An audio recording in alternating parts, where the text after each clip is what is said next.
Greetings. Hope we are having a great day. Greetings, Africans all over the world. Greetings, lovers of African culture. Greetings, lovers of African history. Well, we know what is going on in our world, and today it is not easy, but we'll continue to keep up our brace with the African culture and African history. Also, during this sit at home, you can also watch my videos or read my writings and so on. Today I want to discuss on one topic, which is wealth coming from the African gods.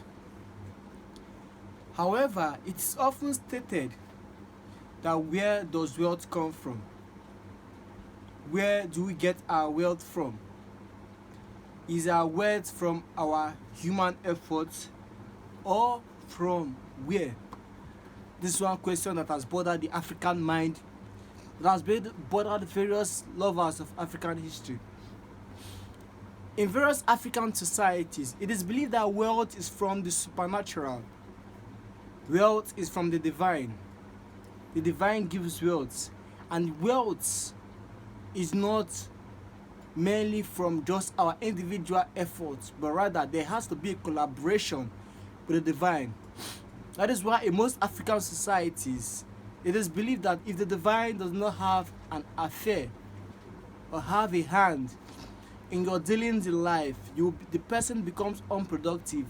For instance, if you are seeking for much business growth, for increase in your income, it is believed that the divine has to participate. In the Egyptian mythology, it is believed that the gods had to participate in the Egyptians' affairs. That was why they were able to successfully build wonderful pyramids.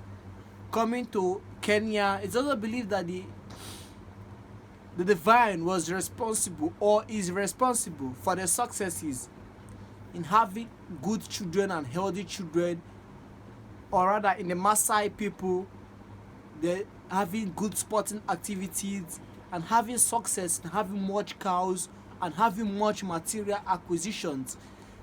And it is important for us to note this, that the divine gives us wealth based on our capacity.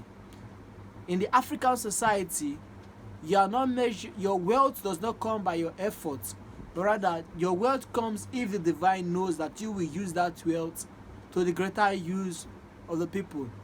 Before the advent of colonialism, before the advent of slavery, the African society was a peaceful society because the divine allocated wealth to each members of a family, and that member of the family, knowing fully well that this wealth is from the divine, ensures that he or she uses that wealth for the greater use of the larger society. And that is why from time memorial to date, African families always consult the supernatural in whatever activities that they will be embarking, which will bring more material benefits to them. For instance, if someone wants to venture into a particular business, it is just right for the person to consult the supernatural.